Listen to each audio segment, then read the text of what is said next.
हिलाकर रख दिया है। एक 24 साल का जो घर से भागा था अरेस्ट के डर से, नेपाल के एक होटल रूम में मरा हुआ पाया गया। और इसकी मौत के पीछे जो कनेक्शन है और वो केस उसको और ज़्यादा मिस्टीरियस बना देता है। इसी केस के बारे में सुनेंगे कि उस लड़के के साथ क्या हुआ, वो क्यों भागा था, क्यों अरेस्ट होने वाला था और वो क्यों मरा हुआ पाया गया। हाय हिमांशु कुमार, वेयर इज तनीषा है जो अपने घर से भागता है अरेस्ट होने के डर से। नेपाल के एक होटल रूम में मरा हुआ पाया जाता है और इस मौत के पीछे जितने भी एक्शंस हैं, जितनी भी सारी चीज़ें हैं, वो उसके केस की मिस्ट्री को और ज़्यादा मिस्टीरियस बना देता है। ठीक है, प्रिंस यादव के डेथ की बात करने वाले हैं। Patna coaching controversy, Khan sir, Roshan Anand और अब नेपाल में एक सस्पेंस मौत। ये केस क्या है, मर्डर क्या था, ये सारी चीज़ें समझेंगे हम। ठीक है, था बिहार में रहने वाला एक बड़ा ही अच्छा व्यक्ति था और सबसे इम्पोर्टेंट ये है कि वो रोशन आनंद का छोटा भाई था। रोशन आनंद, जिन्हें लोग रोशन सर के नाम से जानते हैं, पटना के ज्ञान बिंदु एकेडमी के डायरेक्टर हैं वो। ठीक है, अब आप समझ सकते हैं कि ये केस कितना ज़्यादा सेंसिटिव है, ये केस किस तरफ जाकर जुड़ रहा है, समझ में आ रहा है। ठीक है, प्रिंस यादव कोचिंग राइवलरी में जो है एक्टिवली इन्वॉल्व थे।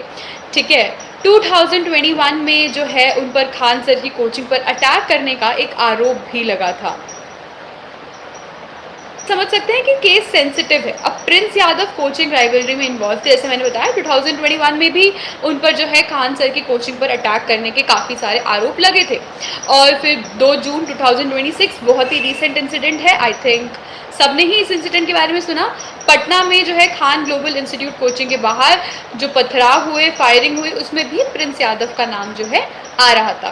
फायर दर्ज भी हो गया उनके अगेंस्ट। पुलिस से बचने के लिए वो 3 जून 2026 को जो है अपने 4 साथियों के साथ नेपाल भाग गए थे। ठीक है, ताकि वो पकड़े ना जाएं और ऐसी कुछ चीज़ें ना हो। उसमें भी प्रिंस यादव का नाम जो है एक्यूज लिस्ट में था।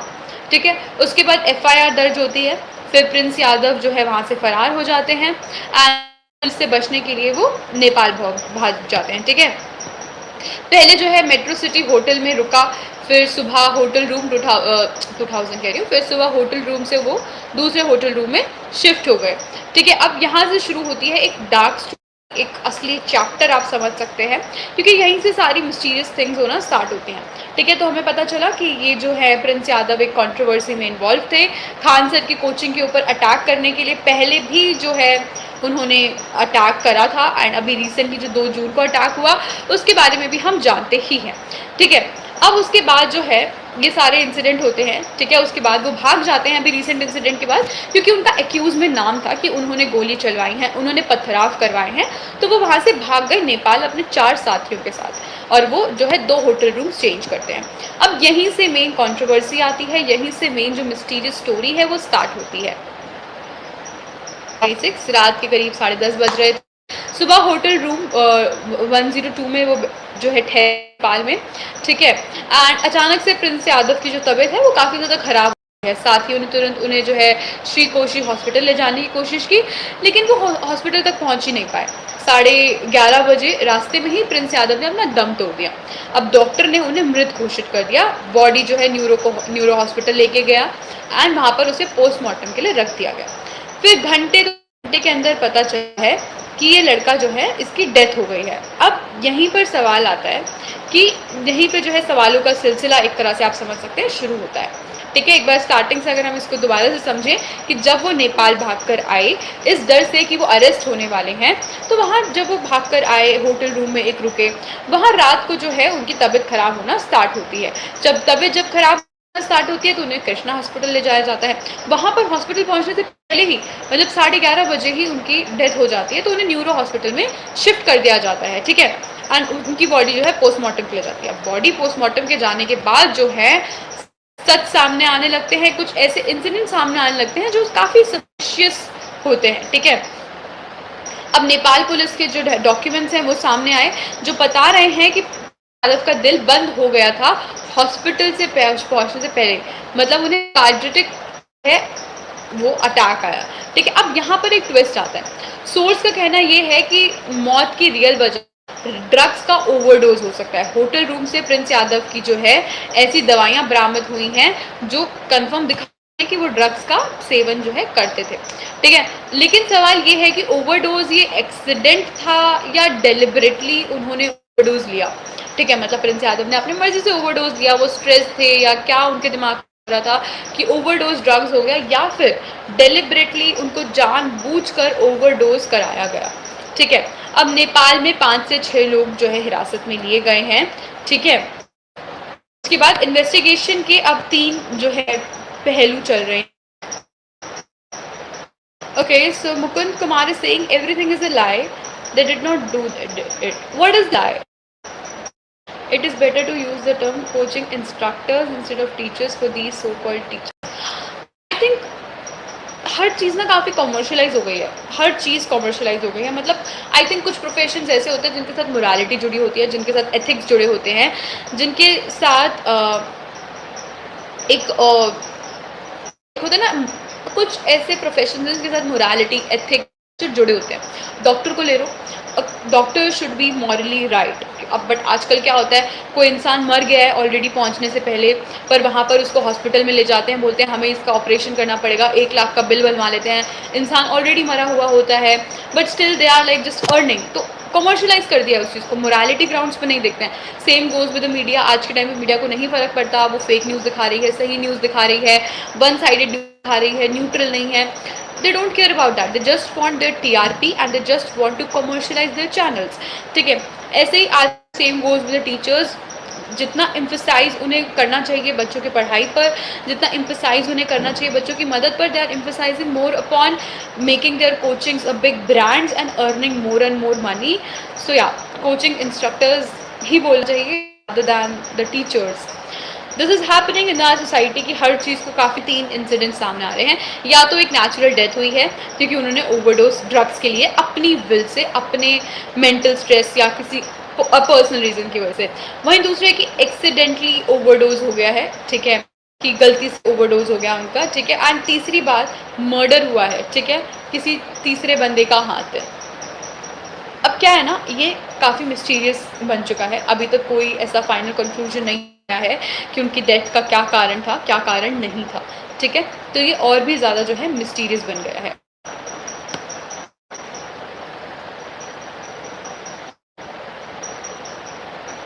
अब सबसे बड़ी बात आती है कि not Faisal Khan, I was saying, I was talking Prince Yadav. तो जैसे ही प्रिंस यादव के बारे में हमने सुना, प्रिंस यादव एक्टिवली जो है, जो कंट्रोवर्सी में इन्वॉल्व थे, वो खान सर के साथ थे, ठीक है।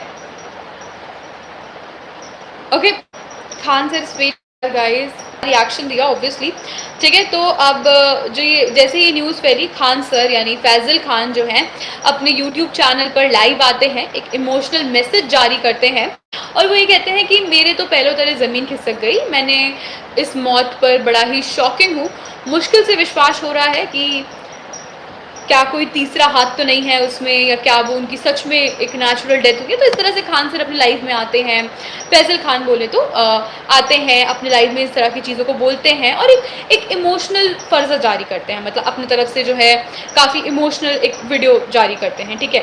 खान सर पर कुछ लोगों ने ये भी आरोप लगाया कि प्रिंस यादव की हत्या उन्होंने की है। एक इम्पॉर्टेंट बात है कि प्रिंस यादव की हत्या करवाने में प्रिंस जो है खान सर का हाथ है, कि सर ही जो है उनके साथ इस कंट्रोवर्सी में इन्वॉल्व रहे थे। अब इस पर खान सर ने क्लियरली बोला कि वो इस मामले के निष्पक्ष हैं और हाई लेवल इन्वेस्टिगेशन चाहते हैं। तो खान सर डायरेक्ट कहते हैं कि भाई अगर तुम्हें लगता है कि मैं I am the traitor, I am the person जिसने उसकी मृत्यु करवाई है, तो मैं खुले में बोल रहा हूँ कि आप ओपनली जो है हाई इन्वेस्टिगेशन कराइए। अगर आपको लगता है कि मैंने कुछ गलती करी है तो मेरे को पकड़ा जाएगा, ठीक है। मैं इस चीज़ के विरोध में ही नहीं हूँ कि उसकी इन्वेस्टिगेशन ना कराई जाए, वो मर गया, मर जाने दो, इस तरह की इस बातों से जो है खान से बिल्कुल परे हट के बोलते हैं। Okay okay, so high Gotri, Khan sir is the traitor. अब काफ़ी लोगों का शक जो है खान सर पे है। Okay, Henry Singh, the YouTube video was a proof himself that he is very well aware of the narrative that will go against him, so he came up with a such video to clean his image. Maybe you can say that, maybe देखो अभी ऐसा I think directly we can't say कि अरे Khan sir or the Faisal Khan is the one जिसने murder करवाया, something like that. But yeah, assumptions is something which we can make according to the situation and the scenario जो हम अपने आंखों से देख सकते हैं. बाकी तो let's wait for the investigation and all this stuff, what all is going to happen. ठीक है, क्योंकि देखो कंट्रोवर्सी में भी वो फाजिल खान के साथ इन्वॉल्व थे, एंड कंट्रोवर्सी में इन्वॉल्व होने के बाद भी जो है क्या कहते हैं, कंट्रोवर्सी में इन्वॉल्व होने के बाद भी जो है खान सर ने काफ़ी बोला कि वो जो है यादव ही गलत था, दो स्टाफ. सो इन चीज़ों के चक्कर में जो है काफ़ी ज़्यादा खान सर के ऊपर आरोप लग रहे हैं. और उनकी प्रिंस यादव की मृत्यु होते ही खान सर एक वीडियो बनाते हैं, एक ऐसा बयान जारी करते हैं जिससे लोगों को लगे कि नहीं, उनकी कोई गलती नहीं है और वो दुख है यहाँ पे कि किसी व्यक्ति की मृत्यु हुई है. और वो खुला खुला बोलते हैं कि हाई लेवल पर इन्वेस्टिगेशन होनी चाहिए, इन्वेस्टिगेशन के बिल्कुल भी खिलाफ में नहीं हूँ. ठीक है, अब इस पर खान सर ने क्लियरली बोला, ठीक है, मैंने जैसा बताया कि परिवार को हर संभव मदद ऑफर भी की उन्होंने. ठीक है, तो मतलब काफ़ी जो है उन्होंने एक पॉजिटिव इम्पैक्ट के साथ जो है ना ही सिर्फ एक वीडियो बनाई, ना ही सिर्फ अपने पर्सपेक्टिव को साइड रखा, साथ ही साथ उन्होंने ये भी बोला प्रिंस यादव के परिवार को हर संभव मदद ऑफर करेंगे. ठीक है, जो बहुत ही एक बड़ा बयान था. ठीक है, उन्होंने ये भी बता दिया कि खान सर को जो है 9 जून 2026 को कोचिंग वायलेंस केस में भी बेल मिल चुकी थी. ठीक है, I'm not saying that Faisal Khan is convict, but I'm very well sure he's suspicious and does not deserve the fame he gets. I think जो भी situation हुई, because हमने जब वो खान सर का वीडियो देखा था, जो प्रूफ के साथ वीडियो था, जब वहाँ पे फायरिंग वगैरह हुई, जब वहाँ पे पत्थरबाजी वगैरह हुई, तो खान सर ने ये बोला था कि मैंने खुद अपनी आंखों से देखा है कि 5-6 राउंड गोलियाँ मेरी आंखों के सामने चली हैं, जो हमारे इंस्टीट्यूट पर, हमारे लोगों पर चलवाई गई हैं. पर जब वीडियोस सामने आए थे, एंड जो नॉर्मल लोग ऐसे वीडियोस रिकॉर्ड वगैरह करते हैं ऑब्वियसली इंसिडेंट के टाइम पे, तो उसमें से एक वीडियो वायरल हुआ था जिसमें क्या हो रहा था, खान सर जो है अपने ही जो गार्ड्स हैं, जो नॉट बॉडी गार्ड्स हम कहें, जो बाहर खड़े रहते, मेरे दिमाग से वो वर्ड कैसे निकलेगा, वॉचमैन काइंड ऑफ आप कह सकते हो, वो खड़े थे with a gun, and Khan sir ने लिजिट उन 2 लोग को बोला कि आप गोली चलवाइए, जो होगा मैं देखूंगा. मतलब खान सर ने अपने जो गार्ड्स हैं उनको खुद बोला कि आप भी गोली चलाइए, मैं देखूंगा कौन क्या करता है. दूसरों के ऊपर एक्यूज कर रहे हैं उन्होंने गोली चलवाई है, तो यहीं पर वो सस्पिशियस बन जाते हैं. उसके बाद फिर प्रिंस यादव की मौत और ये सारी चीज़ों को और गंभीर बनाती है, और आप कह सकते हैं और ज़्यादा सस्पिशियस बनाती हैं. ठीक है, यस एग्जैक्टली, तो यही वाला इंसिडेंट हुआ था. एंड इस इंसिडेंट के बाद खान सर के पास उन सवालों का जवाब भी नहीं था, बिकॉज खान सर पहले आके कहते हैं कि वहाँ से फायरिंग हुई है, मैंने अपनी आंखों से, उन्होंने एग्जैक्ट स्टेटमेंट दी कि मैंने अपनी आंखों से 7-8 राउंड फायरिंग्स के देखे हैं. पर जब वो वीडियो वायरल होता है जिसमें खान सर इशारा कर रहे हैं अपने गार्ड्स को कि गोली चलाई, जो होगा मैं देख लूँगा, these words of Faisal Khan. ठीक है, उसके बाद फिर वही मैंने बोला, उनकी मौत और ये चीज़ों को और सस्पिशियस बना देता है. तो अब सबसे बड़ा अपडेट ये कि रोशन आनंद प्रिंस यादव के बड़े भाई 2 जून की फायरिंग इंसिडेंट में जेल में बंद थे. ठीक है, वो फायरिंग इंसिडेंट में जो रोशन आनंद हैं, प्रिंस यादव के जो भाई हैं, वो जेल में जो है बंद थे. 10 जून को उनको बेल याचना की गई, जो पटना कोर्ट ने रिजेक्ट कर दी. ठीक है, लेकिन 14 जून को 2026 सोमवार को पटना कोर्ट में दोबारा सुनवाई हुई, और इस बार जो है कोर्ट ने रोशन आनंद को जो बेल भी दे दी. ठीक है,